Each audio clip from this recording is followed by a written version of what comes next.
வணக்கம்.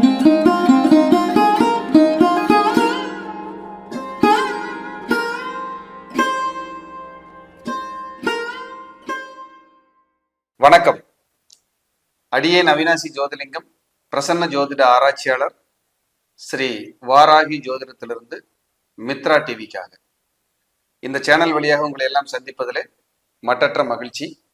இந்த சேனலுக்காக நீங்கள் கொடுத்து வருகின்ற ஆதரவிற்கு கோடான கோடி நன்றி. இன்னைக்கு நம்ம பார்க்க இருக்கிறது, மக்கள் எல்லோரும் ஆவலாக எதிர்பார்த்து காத்து கொண்டிருக்கின்ற குரு பெயர்ச்சி 2025-26 பலன்களை 12 ராசிகளுக்கும் நம்ம பார்க்க இருக்கிறோம். எல்லாருமே ஒரு விஷயத்துக்காக காத்து நிக்கிறாங்க, ஒரு விஷயத்தை எதிர்பார்த்து காத்திருக்காங்க அப்படின்னா அது குரு பெயர்ச்சி. அந்த குரு பெயர்ச்சியில நமக்கு ஏதாவது நல்லது நடந்துராதா, நம்மளுடைய வாழ்க்கை அடுத்த கட்டத்தை நோக்கி நகர்ந்து விடாதா என்று ஒரு ஏக்கத்தோடு, நம்பிக்கையோடு, இறைபலத்தோடு காத்து கொண்டிருக்கின்ற அத்துணை தமிழ் நெஞ்சங்களுக்கும் முதலில் அனைவருக்கும் என் குரு பெயர்ச்சி வாழ்த்துக்களை தெரிவித்துக் கொள்கிறேன். ஏன்னா அந்த குரு பார்க்க கோடி தோஷ நிவர்த்தி. குரு அருள் இல்லை என்றால் ஒரு அருளும் இல்லை. குரு இல்லாத வித்தை குருட்டு வித்தை. இப்படி என்னென்னமோ நிறைய விஷயங்கள் குருவுக்காக சொல்லப்பட்டிருக்கு. அப்ப குரு அப்படிங்கிறது மாதா பிதா குரு தெய்வம்னு சொல்லியிருக்காங்க. அம்மா அப்பா அப்புறம் குரு அப்புறம் கடவுள் இப்படி சொல்லியிருக்காங்க. ஆனா அந்த குரு அப்படிங்கிறது ரொம்ப ஒரு அற்புதமான விஷயம். குரு இல்லைன்னா நம்ம லைஃபே இல்லைங்க. அப்படிப்பட்ட குரு பயிற்சிய மக்கள் எல்லாரும் ஆவல எதிர்பார்த்து காத்திருக்கிறாங்க. இது எக்ஸ்க்ளூசிவ் நம்மளுடைய மித்ரா டிவிக்காக பண்ணக்கூடிய ஒரு அற்புதமான ஒரு விஷயம். இந்த குரு பயிற்சி மேசம் முதல் மீனம் வரை 12 ராசி அன்பர்களுக்கும் என்ன செய்ய இருக்கிறது அப்படிங்கிறத ஒவ்வொரு ராசிக்கும் விரிவா பார்த்துடலாம். ஒரு நன்மை தீமைகள் என்ன, பரிகாரங்கள் என்ன, எளிய இறை பரிகாரங்கள் என்ன, எல்லாமே இந்த எபிசோட்ல நம்ம முழுமையா கொடுத்துடலாம். ஸ்கிப் பண்ணாம பாருங்க. உங்க ரிலேட்டிவ், ஃப்ரெண்ட்ஸ், தெரிந்த நபர்கள் அனைவருக்கும் கண்டிப்பா ஷேர் பண்ணுங்க. ஏன்னா இது ரொம்ப ஆவலா, ரொம்ப முக்கியத்துவமா எதிர்பார்க்கக்கூடிய ஒரு பயிற்சி. நவகிரகங்கள் அப்படிங்கிறது 9. அந்த 9 பேர்ல இயற்கையான சுபர், முழு சுபர் அப்படிங்கிறது குரு பகவான். குரு பார்க்க கோடி தோஷ நிவர்த்தின்னு சொல்லப்படுது. ஒரு திருமண காரியமா, சாமி குரு பலன் வந்துருச்சான்னு பாருங்கன்னு சொல்லுவாங்க. ஒரு வீடு கட்டணுமா, குரு எப்ப வந்துருச்சு, குரு பயிற்சி எப்ப வருது, நமக்கு வீடு கட்டுறதுக்கான யோகத்தை அந்த குரு கொடுத்துருவாரா? ஒரு புத்திர பாக்கியம் இல்லை, இந்த குரு பயிற்சி வந்ததுக்கு அப்புறம் புத்திர பாக்கியம் கிடைச்சிராதா? வரவேண்டிய பணம் வந்துராதா? நமக்கு சேர வேண்டிய சொத்துக்கள் சேராதா? தீர வேண்டிய வியாதிகள் தீராதா? வழக்குகள்ல இருந்து முழுமையா விடுதலை அடைய மாட்டோமா? அவமானம் அசிங்கத்தோட வாழ்றேன், இதுல இருந்து நமக்கு விலக்கு இல்லையா, சரியாகாதா? இப்படி பலதரப்பட்ட விஷயத்துக்காக, கணவன் மனைவி பிரிஞ்சிருக்காங்க, சேர்ந்துடலாமா? 2வது குழந்தைக்காக எதிர்பார்த்து காத்திருக்கேன், வெளிநாடு போகணும், வேலைக்காக அல்லது படிப்புக்காக, அரசு உத்தியோகத்துக்காக காத்திருக்கேன், பதவி உயர்வுக்காக காத்திருக்கேன். இந்த மாதிரி வாழ்க்கையில ஒரு எதிர்பார்த்து நமக்கு ஒரு நல்லது நடந்துராதான்னு காத்துட்டு இருந்து, அது எப்ப நடக்கும், இந்த குரு பயிற்சியிலேயாவது நமக்கு நடந்துராதான்னு காத்து கிடக்கின்ற மக்களுக்கு இந்த பயிற்சி பலன்கள் ஒரு பொக்கிஷமா இருக்கும். அதே போல இந்த குரு பயிற்சி ஒவ்வொரு ராசிக்கும் தனித்தனியா நம்ம சொல்ல போறோம். இது பொதுவான பலன்கள் அப்படிங்கிறத மறந்துடாதீங்க. ஆனா அதுவே மேக்சிமம் சரியா இருக்கும் அப்படிங்கிறதுலயும் எந்த மாற்று கருத்துக்கு இடம் இல்லை. இருப்பினும் உங்களுடைய சுயஜாதக ஆய்வு என்பது மிக மிக மிக முக்கியம். என்ன தசாபுத்தி நடந்துகிட்டு இருக்கு, மற்ற சனி ராகு கேதுனுடைய பயிற்சிகள் எல்லாம் உங்களுக்கு சப்போர்ட் இருக்கா இல்லையா, இதையும் நீங்க ஒரு கிளான்ஸ் பார்க்கணும் அப்படிங்கிறத நான் ஒரு ஜோதிடரா உங்ககிட்ட சொல்ல விரும்புறேன். இன்னொரு முக்கியமான விஷயம், நீங்க உங்களுக்கு பிடிச்ச ஜோதிடர்கிட்ட, உங்க குடும்ப ஜோதிடர்கிட்ட, தெரிந்த ஜோதிடர்கிட்ட தாராளமா போய் பார்த்து உங்க பலன்களை நீங்கள் நல்லபடியா தெரிஞ்சுக்கணும். ஏன்னா அடியேன் எல்லாருக்கும் பார்த்து கொடுக்க முடியாது. நிறைய பேர் விருப்பப்படலாம் உங்ககிட்ட நான் ஜாதகம் பார்க்கணும். கொஞ்சம் வேலைப்பளு அதிகமாக இருக்கிறதால டிலே ஆகும், காலதாமதமாய் என்னால் பார்த்து கொடுக்குற சூழல்ல இருக்கிறோம். அதனால நிறைய மெய்யன்பர்கள், என்னுடைய அன்பான உறவுகள், உங்க எல்லாத்துக்குமே நான் என்ன சொல்ல வரேன் அப்படின்னா, என்கிட்ட பார்க்க முடியல, நான் பெரிய ஒரு ஆஹா ஓஹோ நான் தான் பெரிய அப்படிங்கிற அமைப்பெல்லாம் நான் சொல்ல விரும்பல. எனக்கு உங்க எல்லாருக்கும் பார்க்கணும்னு ஆசை. ஆனா ஜோதிடம் என்பது ஒரு ஸ்டாஃப் போட்டு நம்ம எல்லாத்துக்கும் நீ 10 ஜாதகம் பாருங்க, நீங்க பாருங்க நம்ம சொல்ல முடியாது. நான் ஒரு ஆள் தான் பார்த்தாங்க. அப்ப அது டிலே ஆகிறதுக்கு வாய்ப்பு அதிகம். அதனால நீங்க ஏதாவது ஒரு முக்கிய முடிவு எடுக்கணும்னா எனக்காக என்கிட்ட பார்க்கணுங்கிறதுக்காக காத்திருக்காம, உங்களுக்கு பிடித்த, தெரிந்த, அறிந்த, இன்னும் உங்களுடைய குடும்ப ஜோதிடர் எல்லாம் இருப்பாங்க, அவங்ககிட்ட பார்த்து கண்டிப்பா குரு பயிற்சியை நீங்க என்னன்னு தெரிஞ்சுக்குங்க. ஏன்னா பயிற்சிங்கிறது ரொம்ப முக்கியம். வருடம் பயிற்சி ஆகும் போது நம்முடைய ஜாதகத்தை பார்த்து இந்த வருடம் நமக்கு என்ன மாதிரியான பலாபலன்கள் இருக்கிறது என்பதை எல்லாம் தெரிந்து கொள்ள வேண்டும். அது நிச்சயமாக ஒவ்வொருத்தரும் செய்யணும். தனித்தனி ஜாதகமா போய் பாருங்க. எங்க போய் நீங்க பாத்தீங்கன்னாலும் என் மகன் ஜாதகத்தை வச்சுட்டு அப்பாவுக்கு சொல்லுங்க, அப்பா ஜாதகத்தை வச்சுட்டு என்னுடைய மனைவிக்கு சொல்லுங்க, இப்படி எல்லாம் நீங்க பேசுறதை விட உங்க தனித்தனி ஜாதகம், ஏன்னா கர்மாங்கிறது ஒரு தனி மனிதனுடைய கர்மா தான். கூட்டு கர்மா அப்படிங்கிறது ஒரு விதி இருந்தா கூட கர்மா தனித்தனியா தான் தசாபுத்தியின் வாயிலாக உங்களுக்கு செயல்படுங்கிறத மறந்துடாதீங்க. கோட்சாரம் அப்படிங்கிறது உங்க வீட்டுக்கு கெஸ்ட் வர மாதிரி வந்துட்டு அவங்க போயிடுவாங்க. ஆனா தசாபுத்திங்கிறது நீங்க உங்க வீட்டுல நிரந்தரமா தங்குற மாதிரி அப்படிங்கிறத மறந்துடாதீங்க. எனக்கு இந்த கலையில் தீவிரமான ஆர்வம் மக்கள் எல்லோருக்கும் அந்த ஜோதிடத்தை சொல்லுகிற வாய்ப்பை கொடுத்த இறைவனுக்கும் இதை கற்றுக் கொடுத்த என்னுடைய அன்பு குருமார்களுக்கும் கோடான கோடி நன்றியை இந்த நேரத்திலே நான் காணிக்கையாக்க விரும்புகிறேன். குரு பயிற்சிங்கிறது குரு இருக்கிற இடத்தை விட பார்க்கிற இடத்துக்கு தான் சக்தி அதிகம். பார்வை பலம் அப்படின்னு சொல்லுவாங்க. குரு 5, 7, 9 பார்வையாக பார்ப்பாங்க. அவங்க எங்க இருக்காங்களோ அங்க இருந்து 5, 7, 9ஆம் பார்வையாக பார்ப்பாங்க. அது உங்க ராசிக்கு அல்லது உங்க லக்னத்திற்கு என்ன வீடா வருது, அதுக்கு தகுந்த பலனை இந்த பயிற்சியில் குரு கட்டாயம் கொடுப்பார். எல்லாருக்குமே எல்லாமுமே இந்த குரு பயிற்சியில நல்லவையாகவும் தடையில்லாம கிடைக்கணும்னு நான் வணங்குற வாராகியையும் மகா பெரியவரையும் இந்த தருணத்திலே வணங்குகிறேன். ஏன்னா குரு பயிற்சி உங்க எல்லாருக்கும் சொல்றதுக்கு எனக்கு ஒரு வாய்ப்பு இந்த பிரபஞ்சம் கொடுத்திருக்கு. அந்த குரு ஒவ்வொரு விஷயத்துக்கும், ஒவ்வொரு சுபகாரியத்துக்கும், ஒவ்வொரு மூமெண்ட்டுக்கும் நம்ம பார்ப்போம். ஏன்னா குரு அருள்ங்கிறது பெரிய பலம் அப்படிங்கிறது மீண்டும் மீண்டும் நான் சொல்லிக்கொள்ள விரும்புகிறேன். அப்படிப்பட்ட குரு பயிற்சி உங்களுக்கு நான் வழங்குவதில் மிகுந்த பெருமை கொள்கிறேன், மகிழ்ச்சி அடைகிறேன். குரு இப்ப ரிஷபராசியில் இருக்கார். கடந்த ஒரு வருடமா ரிஷபராசியில் இருக்கார்.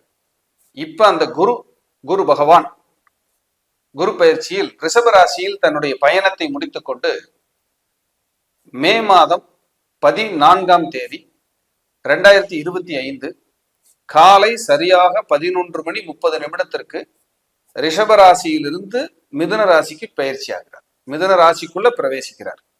இவ்வளவு நாள் இருந்தது சுக்கிரனோட வீடு. இனி உள்ள நுழையிற இடம் புதனுடைய வீடு.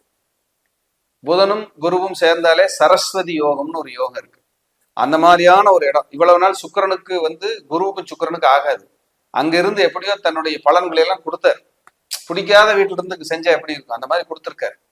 ஆனால் இனி அந்த புதன் வீட்டிலிருந்து அந்த குரு பயிற்சியாகி 12 ராசிகளுக்கும் என்ன பலன்களை செய்ய இருக்கிறார் என்பதைத்தான் இந்த எபிசோட்ல நம்ம விரிவா பார்க்க போறோம். இப்ப நம்ம பார்க்க இருக்கிற ராசி காலச்சக்கரத்தின் 6வது ராசி. காலச்சக்கரத்துக்கு 6வது ராசி கன்னி ராசி. கன்னி ராசி புதனுடைய வீடு. கன்னி ராசிக்கு இவ்வளவு காலம் 9ஆம் இடத்துல குரு இருந்து உங்க ராசியவே பார்த்துக்கிட்டு இருந்தாரு. இனி 10ஆம் இடத்துக்கு குரு வர்றாரு. சார் பதவி பறிபோகுங்கிறாங்க. 10ல் குரு பரமன் இறந்துண்டார், சிவபெருமானே இறந்துண்டார், அந்த மாதிரி எல்லாம் பிரச்சனையை சொல்றாங்க சார், கவியில சொல்லப்படுது.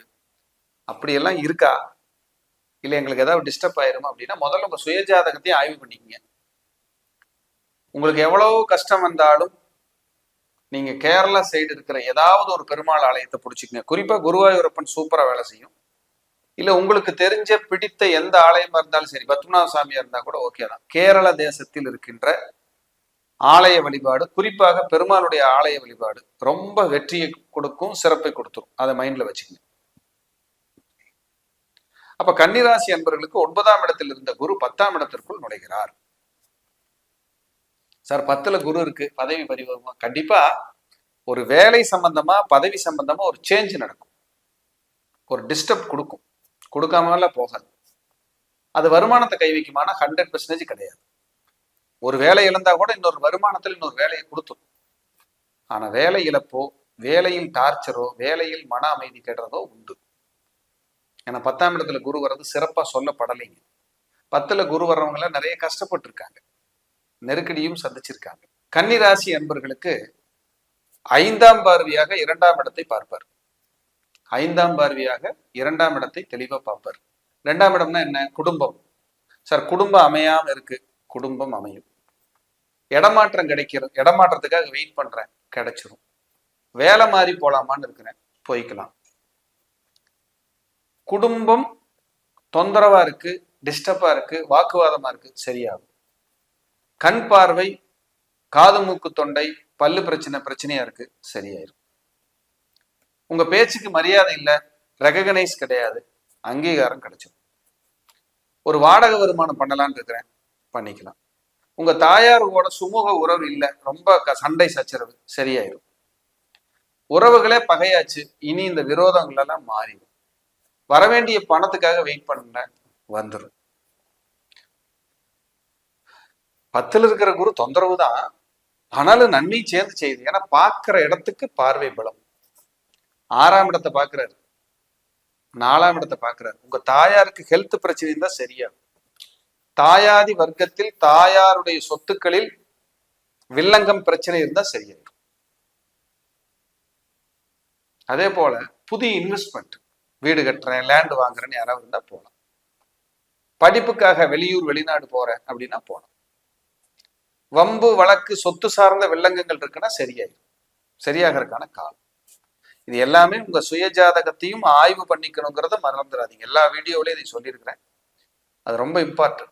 ஆனால் குரு பயிற்சிங்கிறது ஒரு 60, 70, 80% கண்டிப்பா ஒரு நன்மையை கொடுத்துரும், கொடுக்காம போகாது. இருந்தாலும் உங்க ஜாதக அமைப்பில் தசாபுத்திகளுடைய அமைப்புகளையும் செக் பண்ணிக்கிட்டு பண்ணீங்கன்னா 100% நன்மை தீமைங்கிறத நம்ம எக்ஸாக்டா நம்ம பேச முடியும். அப்ப அது சொல்லுது. அப்ப 4ஆம் இடத்தை பார்ப்பதால பதவி, பட்டம், உயர்வு, அரசு, அரசியல், அரசாங்கம், எதிரிகள் தொல்லையிலிருந்தெல்லாம் விடுபட்டு மன நிம்மதி கிடைக்கும். அரசியல் அரசாங்கத்தில் ஒரு மனம் நிறைவு கிடைக்கும், மன வளர்ச்சி, மனம் நிம்மதி, மன சஞ்சலம் இருந்ததிலிருந்து பூரா போய் மன பூரிப்படைய ஆரம்பிச்சிடும். அவ்வளவு சிறப்பான ஒரு விஷயம் நடக்கும் கண்டிப்பா. ஏன்னா சார் 10ஆம் இடத்துல குரு அப்படி இப்படிங்கிறாங்க நீங்க, ஏன்னா பார்க்கிற இடத்துக்கு பிளஸ் இருக்குன்னு சொல்ல வரேன். 2ஆம் இடத்தை பார்க்கிறாரு, 4ஆம் இடத்தை பார்க்கிறாரு, 6ஆம் இடத்தை பார்க்கிறாரு. அப்ப கெட்டதை பூரா சரி பண்ணிக்கிட்டே வருவார், வருமானத்தை கொடுப்பாரு, சொத்துக்கள்ல ஒரு நல்ல விஷயத்தை நடத்தி கொடுப்பாரு. வாகனம், வீடு, இடம், நிலம், இந்த நகையெல்லாம் அடமானம் வச்சிருக்கேன் சார், மீட்க முடியுமானா மீட்கிற காலம், ஒரு வெற்றி அடையிற காலம். ஆனாலும் 10ஆம் இடத்துல குரு இருக்கிறதுனால வேலை செய்யற இடத்துல வாய் பேசாம சரி சரின்னு கொஞ்சம் கேட்டுக்கிட்டு உங்க கருத்துக்களை கோபத்தோடவோ ஆழமோ பதிவு பண்ணாம ரிலாக்ஸா நிம்மதியா நகர்ந்தீங்கன்னா ஒரு தொந்தரவு இல்லாம போய்க்கலாம். இந்த பழைய நண்பர்கள் எல்லாம் ஒண்ணு சேருவீங்க, ரொம்ப பிரிஞ்சிருப்பாங்கல்ல உறவுகள், நண்பர்கள் எல்லாம், அவங்களெல்லாம் இப்போ ஒண்ணு சேர்த்து வச்சிருக்கும், பாசிட்டிவா இருக்கும், நல்ல ஒரு ரிலீஃப் கிடைக்கும்.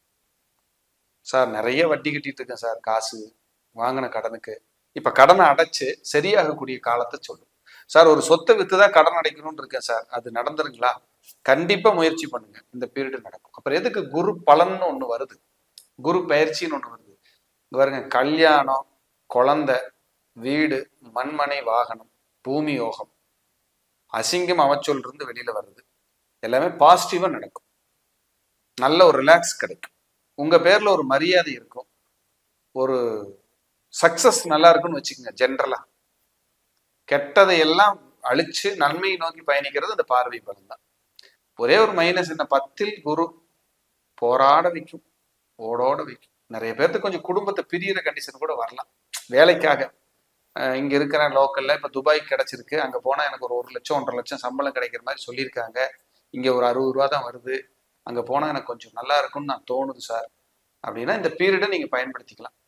ஏன்னா பதவி மாறுது, வருமானத்தையும் கொடுக்குது, அப்படி வேலைக்கு போய் கொஞ்சம் சம்பாதிக்கும் போது சொத்துக்களையும் வாங்க வச்சிருது.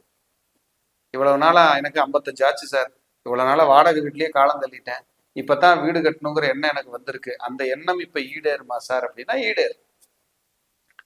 பாசிட்டிவ் பண்ணி கொடுக்கும், பிளஸ் பண்ணி கொடுக்கும், கொடுக்காம போகாது. நீங்க அடுத்தடுத்த கட்டத்தை நகர்றதுக்கு அது வாய்ப்பு கொடுத்துக்கிட்டே இருக்கும்.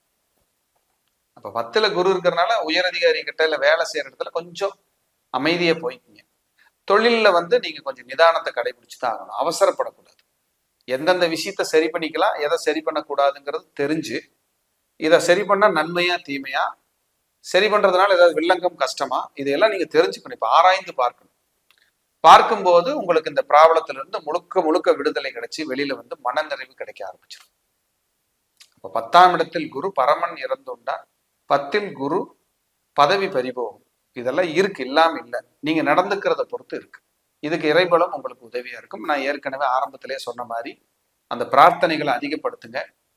கேரள தேசத்துல இருக்கிற எனி பெருமாள், ஏதாவது பெருமாள் வழிபாடு உங்களுக்கு நல்ல சப்போர்ட் பண்ணும்.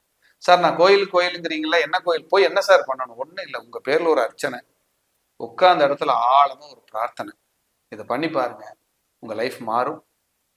மீண்டும் ஒரு நல்ல பதிவை சந்திக்கிறேன். வாழ்க வளர்க.